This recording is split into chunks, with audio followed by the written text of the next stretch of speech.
Welcome, everybody. The point of this little discussion is to learn a little bit about each other. If you want to share anything about your spiritual journey, or if you have questions perhaps that have come up throughout your lifetime, I believe in creating spiritual community.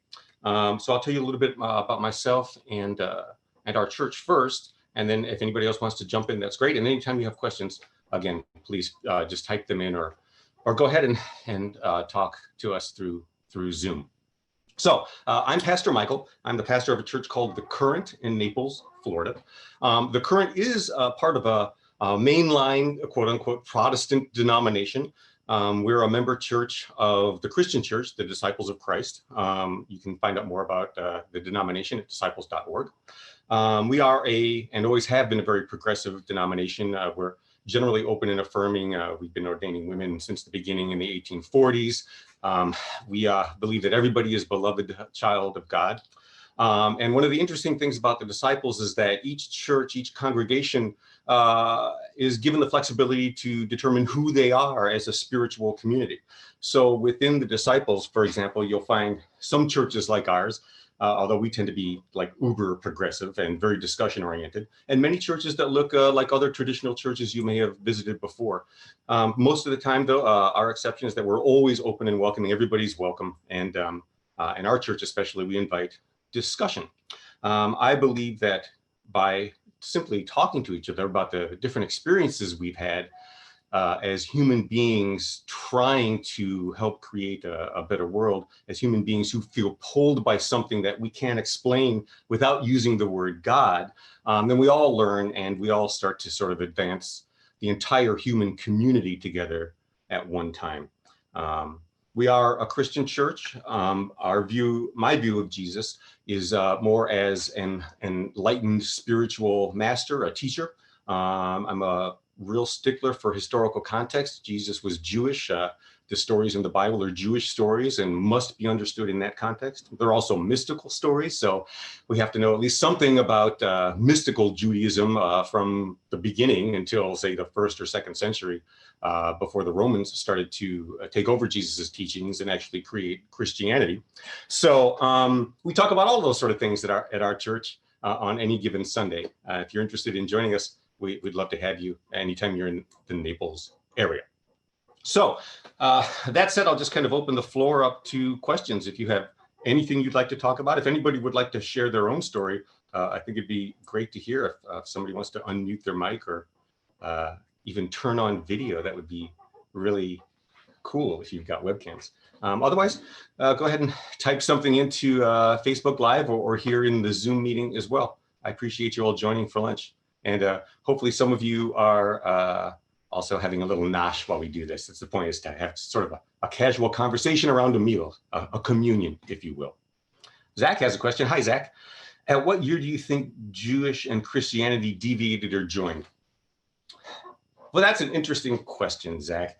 And, you know, the first thing we have to consider in your question is whether we actually believe that Judaism and Christianity deviated and how and where we should make that distinction, and if it's useful to make that distinction too. And you're also asking, how is the crossover viewed by the greater church of the Roman culture? Okay, so you're obviously familiar with the context of the Jesus story. So maybe let's talk about it starting this way. Hello for everybody that's tuning in on Facebook Live. Thanks for joining us. So obviously, Jesus is Jewish. He's born Jewish. He grows up in the Jewish context. The only Bible he knows is the Hebrew Bible, which are all of the stories from, Genesis throughout the prophets and the law. So as he's growing up as a rabbi, basically, as would be common in the era, he starts to develop his rabbinical school of thought. Jesus is also just a tremendous mystic. He understands his connection to God, his oneness with God. And in fact, he not only understands it, but he exemplifies it perfectly. So the Christian idea that, Jesus is fully divine and fully human serves a couple of purposes, but on the mystical side of things, that is for us to understand our divine connection as well. So Jesus teaches about this unbelievable unified experience with God that human beings are capable of, which changes us from the inside into a being that looks and acts and thinks a lot more like Jesus. So this is all still very fine and very Jewish thinking. It's part of the discussion that's been going on for thousands of years. It's all about our covenant with God. Judaism is about this covenant, this divine covenant of being God's people. This is an important covenant because it's a two-way street. It means that we have a responsibility to God as we expect God has a responsibility to us. This is the idea of sort of righteousness. God is love and will care for God's people. Well, even within Jesus's era, he's preaching the same thing and still within a Jewish context. It's really not until after his death that his ideas start to expand beyond Judaism and into the larger Roman pagan context. And the Apostle Paul is largely responsible for taking his version of theology to Rome, where the ideas over hundreds of years start to change and be shaped by the Roman Empire, which is a pantheistic pagan sort of religious structure. The primary religion in Rome was the emperor's cult. And the emperor was called names that you would recognize if you've ever dabbled in Christianity whatsoever.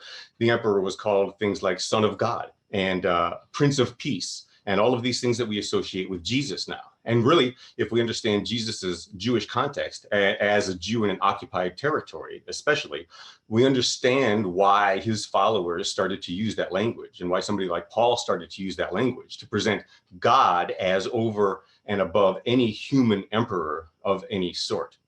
Yes? So things really start to diverge around the 4th century when Constantine has his vision of the Cairo on shields that he thinks allows him to win this battle. And although he doesn't really convert to Christianity, nor does the empire become Christian, Christianity is tolerated. But that means that Roman philosophy, Roman theology, all of these things are going to start to sort of chip away at the Jewishness of Jesus's message. And I wouldn't say pollute it, but it changes it. It changes it tremendously. In fact, and eventually it changes it so much that Christianity becomes about Jesus, the person, the Father, Son, Holy Spirit in one, fully human, fully divine, but the only Son of God, who now has come to reconcile our sin and save us, excuse me, from ourselves and put us back in God's good graces by essentially being a sacrifice on the cross, the last sacrifice for sin. That's very, very Roman thinking. And I would argue with other theologians who say that was Paul's point from the beginning as well, because I think Paul was much more mystical than that. And he understood this experience that he had with what he saw as the risen Christ that changed his life forever. I think Jesus teaches that we can all do that. And at any rate, I believe that sort of divergence of Jesus's teaching and Jesus being about a philosophical school or a spiritual school within Judaism that taught these remarkable things about our relationship with God, and then Christianity being formed by the Roman Empire as something that's different. And I'm not saying it's worse or it's better. It's just different. Because again, we all are in different places on our spiritual journeys throughout different periods of time. So who's to say what's good for us or what's bad for us? We need to be self-aware enough to know what we need on any given journey. And then also be courageous enough to leave the things that aren't working for us any longer behind, always understanding that God's working through us all the time to present us with new ideas and new challenges and new ways to experience God's unconditional goodness and love. That was a long answer for a short question, Zach. I apologize. Y'all will get used to it if you keep coming back. Anybody else have anything they'd like to add or say in audio or video? I understand being afraid of the video. I wasn't really comfortable doing this either. Hey, it's great to see the Blairs from Cape May. Thanks for joining in today. Hey, Bruce, how's it going? Thank you all for joining in on Facebook Live. Is there anything else anybody would like to talk about? A favorite snack, perhaps, that they're sharing now? Anything like that?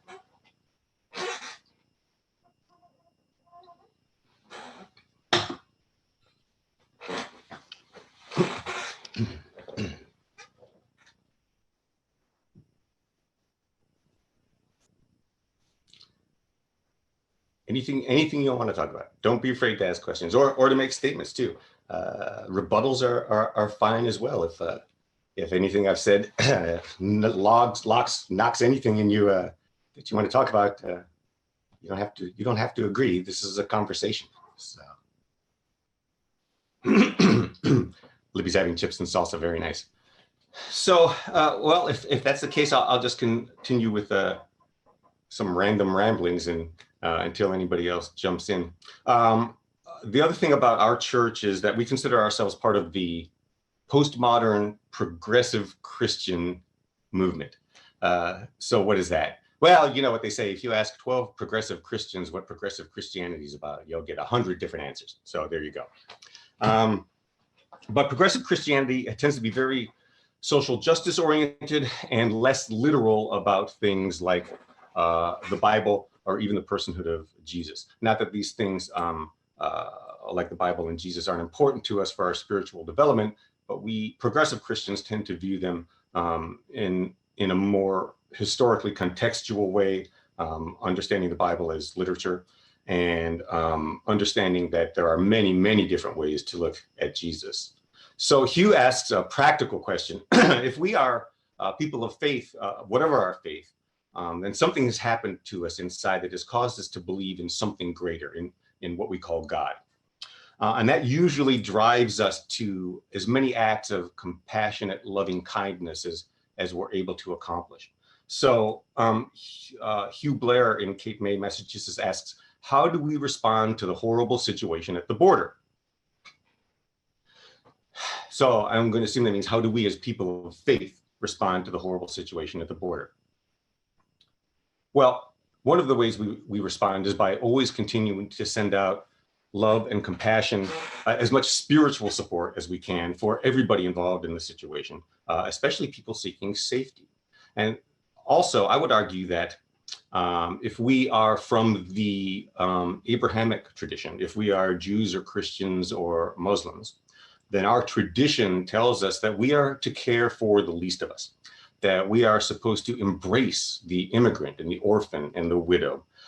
So I think that all spiritual traditions are pretty clear that when you have immigrants knocking on your door, seeking help, running away in fear for their lives, you embrace them and support them. That's the short answer, right? Of course, politics has a lot to do with it. And the way that we embrace then requires more complex discussion. But I would say from a spiritual basis, we have no choice but to embrace everybody and to care for everybody and to take as good care of them as we can. And I would say that another part of our job then is to convince our leaders that they also have that responsibility, not only to immigrants, but also to our veterans and all of the other people in many countries around the world who are just being discarded just being discarded, quite frankly. As the world changes and as power starts to centralize, we find more and more people on the fringes from all sorts of countries and all sorts of walks of life. So I believe we do have a responsibility to get out there and do something, to have conversations like this, to raise awareness, to do things like run food pantries so that we can feed people, healthcare organizations, to do things like leave water and food in the desert for people who are trying to cross, whether or not that is technically legal. I would say that Jesus shows us very clearly that every now and then doing the right thing means crossing a legal line here and there. Not condoning anything outrageous. I'm just saying I don't think leaving nourishment for people in need should be illegal. But again, I don't want to get into politics. This is just the way I understand my calling as a person of faith. Your mileage may vary. I hope that answered your question, Hugh.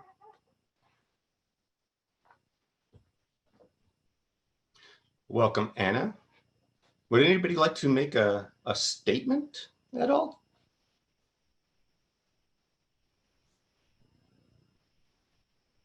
Or just add any of their thoughts to the conversation. I'd love to hear your spiritual stories as well. How did you get to the place you are now, a place that brought you to this online discussion that not a lot of people would have even taken a chance on? What's your spiritual journey been like? If you're comfortable sharing that, we'd love to hear it. And even if you don't want to share it live on video or audio here, maybe you'll share it with us later. Leave some information in the comments field. What else is on your minds? What calls to you as people who believe in God? What do you think about God? What is God to you?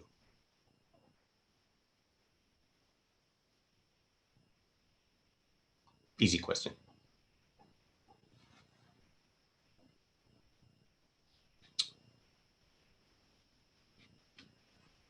Well, okay, let me just say one more thing then. I mentioned that we are a postmodern progressive church. Let me just explain a little bit what my idea about postmodernity is, knowing full well that trying to explain postmodernism isn't at all postmodern, because the whole point is to not attach labels and define things too much. What we try to do in our church is just what we're doing here. We try to have conversations. If you were to come to a service on a Sunday, we have a lot of music. Hopefully you'll sing along. Some silent prayer time, some prayer time together. And then I usually present for 10 minutes or so an idea. And then we discuss it around round tables for as long as it takes, 10 minutes, 20 minutes, whatever, until it becomes like this and people feel that they don't have anything else to add to the conversation. We'll do a little bit more music. We have communion every week at our church. It's open to everybody. We consider communion an experience with God and the community. I think that we try to follow the golden rule, the only law Jesus ever said was important. Love God with all your heart, mind, body, and soul, and love your neighbor as yourself. So we celebrate that around a communion table every week. Everybody's welcome to join us. And things kind of flow the way they flow. On occasion, we might change up a song or change the order of things and just see what happens. And that's kind of what we're doing here. So we'll go as long as we feel called to go. Mahiza, what's the first step in starting a spiritual journey? That is a very good question. Curiosity, I suppose. But I would also say that, something will be nagging at you. I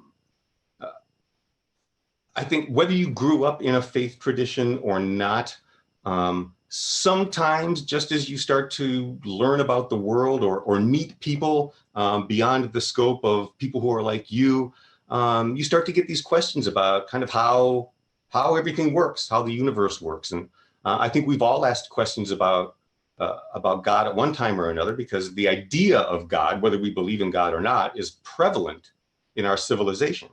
And I know that at one time or another, most people have asked why good things happen to bad people. Why does God allow things like childhood cancer, for example? So it can make it difficult for us to have faith. But those questions are powerful because they are the first steps on a larger spiritual journey. No matter what the answers to those questions are for you at any given time, they're the steps that we all take throughout our lives as we ask these existential questions about what it means to be a human. And if there's something more than we can sense, something more than we can see, touch, taste, hear, smell. I think as soon as you start to become curious about that, you're already taking a spiritual journey. And then sometimes you might have an experience, large or small, that just convinces you there's more to the universe than meets the eye. And it could be that your passion for serving and helping other people helps you see something greater, this connectivity of God in everybody else's faces. So I think there are probably a billion different ways to start the spiritual journey, but on all of them, at some point or another, you have to be aware that you're on one, and then you have to care enough about it to put some more study and effort and conversation into it, with the idea that as you develop spiritually, it changes you from the inside and changes the way you act in and perceive the world. And then with the hope that as each of us starts to awaken to that, that we finally start to see this world that we all, I think, hope and pray we really lived in, where we're cooperating with each other on the greater good and working together to achieve things. Who knows what humanity could achieve if all of us just stopped these wars and started to really communicate with one another on a deeper, more spiritual level. But we have to all first understand that we're in this together, that God is about the common good, not just my good or your good. And that seems to be a difficult ask right now. So anyway, I think there are a lot of different ways you can start the journey. And then it's up to you how deeply you get onto it. I would also add that I really don't think you have a choice but to be on a spiritual journey, because just by virtue of the fact that we exist, we are part of the essence of the cosmos. We are spiritual. We're interconnected to everything that exists, especially each other. So again, whether we're aware of it or not, we're on a spiritual journey. How we want to experience that depends on how aware of that journey we want to be and how much we want to study and chat. Let's see, the Blairs write that we just came back from 2 weeks in Spain and Portugal, and it was heartening to learn that there were times in Iberian history when Jews, Christians, and Muslims worshipped in shared places. Yes, very true. I mean, well, during Muhammad's lifetime too, for between 30 and 60 years, I suppose, depending on which timeline of Islamic history you're looking at, the area that we now call Iran was the safest place for faithful people to live in the world. So there have been times when our religions lived up to what I think their founders expected of us, which was to live together in universal peace, not as the same people, not believing the same thing, but as people who understand at the core of all of our beliefs, at the core of all of us is God. Just that. God is everything. God is all of us. So God is all of our belief systems, if they're about love, and which all of the Abrahamic religions are. Most religions are about love. Some of the people who practice it might not be about love, but I've found no religion I can think of is not about love ultimately. They're just implemented poorly because, humans. Okay, my friends, well, I think that's a good place to end it today. We actually covered a lot of ground in about a half an hour. There's a lot of stuff here to unpack. I hope you'll watch the video again, and I hope as other people are watching the video that you'll add your comments and questions to the discussion in the comment area underneath the video here, where some of the discussion is already happening, so that we can keep this conversation going. I think it's important for us to believe that there is a God of love, a universal God of love, who accepts all of us, no matter our ethnicity or gender preference or gender identification or religion or anything. God just loves all of us, especially when we accept who we are, because we've already been accepted by this universal God of love. Let's remember that interconnectivity as we go throughout our days, interfacing with people in the real world, and try to show them as much of God's love as possible. Thanks for joining today. We'll do this again in 2 weeks. So keep track of our page, sign up for our page, to follow our page so you'll get notices about these events and other things that are happening. Once a month, I'll do this on a Thursday evening as well. So I hope you'll join me there. And also, if you'll visit our Facebook page here, there's a donation button. I have to remind everybody that the things that we do are 100% supported by our community. Although we belong to a denomination, we're responsible for our own finances. So if you've enjoyed this, want to support things like this more often, help support our feeding community in Naples, we appreciate any amount that can be given. You can do that on our Facebook page, and I'll post that link here in a moment. Thank you all for joining us. Have a terrific, God-infused, blessed, inspiring day.